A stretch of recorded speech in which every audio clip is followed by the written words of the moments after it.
یہ آپ سے سوال یہ بھی پوچھا ہے میر صاحب کو کہنے میں میرا علماء کرام سے سوال ہے اور آپ بتا دیجئے کہ کیا جادو کا اثر ہوتا ہے؟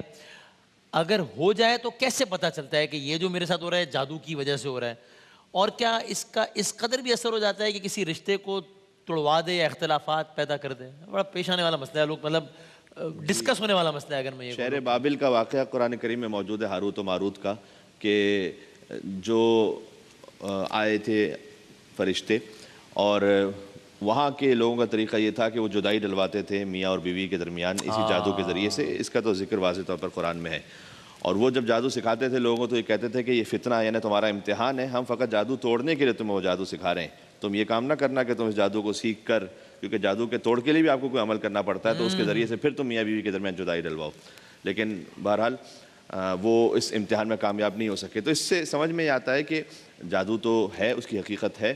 اور ہاں یہ ضرور ہے، ایک مثال دی جاتی ہے کہ جیسے ایک کوئی صاحبہ گئیں اگر کسی شادی میں اور انہوں نے 3-4 جو ہے وہ ڈرنکس پی لی ہیں، اس کے آگے ان کے بعد میں پیٹ میں درد ہو رہا ہے، تو بیٹی سے کہیں گی کہ تمہیں کسی نے نظر لگائی، جادو کیا ہے تمہارے اوپر کسی نے.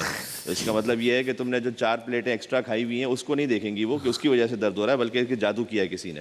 تو اپنی ہر بات کو اس پہ تطبیق کر دینا کہ کوئی نہ کوئی جادو ہوا ہے، یہ مناسب نہیں ہے. بس اتنا کر لیجئے کہ اگر کچھ محسوس ہو رہا ہے تو جو بھی ہے وہ قرآنی اعمال کی طرف جائیے، سنتوں کی طرف جائیے اور کسی خرافات میں نہ پڑیے. اور وہ ہیں سورہ قل هو اللہ احد، سورہ قل اعوذ برب الفلق، قل اعوذ برب الناس، معوذتین جسے کہتے ہیں.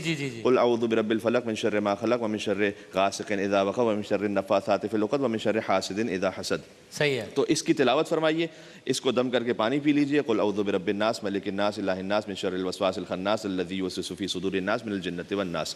وہیں یکاد الذین کفروا والی آیت سورہ قلم کی جو آخری 2 آیتیں ان کو پڑھیے. وہ حضور مکرم صلی اللہ علیہ وسلم پر نظر لگانے کی کوشش کی گئی تھی، تو اس کی بھی اس کا مطلب ایک حقیقت ہے. اللہ سبحانہ وتعالیٰ نے ان آیتوں کو نازل کیا جو سورہ قلم کے آخر میں، ان کو پڑھنے کے بعد فریمز وغیرہ میں بھی آتی ہیں، لیکن خود پڑھیں اس کو اور پڑھنے کے بعد دم کر لیں اپنے اوپر ہی، اس کا پانی بنا کے پی لیں یا ویسے ہی اس کی تلاوت کریں، اس نیت سے کہ اللہ سبحانہ وتعالیٰ تمام نظر بد سے اور جادوؤں سے محفوظ رکھے. اس کے بعد مطمئن ہو جائیں. اس کے بعد اپنے آپ میں تسلی کر لیں کہ جو اللہ سبحانہ وتعالیٰ نے چاہا تھا وہ میں نے انجام دے دیا ہے. اور پھر اپنے اعمال پر یوں بھی غور کر لیجئے کہ بسا اوقات ہمارے اعمال کی وجہ سے کچھ مکافات عمل ہوتے ہیں، کسی کا حق کھایا ہوا ہے. اب مثال کے طور پر میں ویسے تو زندگی میں بڑا اچھا بنتا ہوں، لیکن بہن کا حق کھایا ہوا ہے وراثت میں.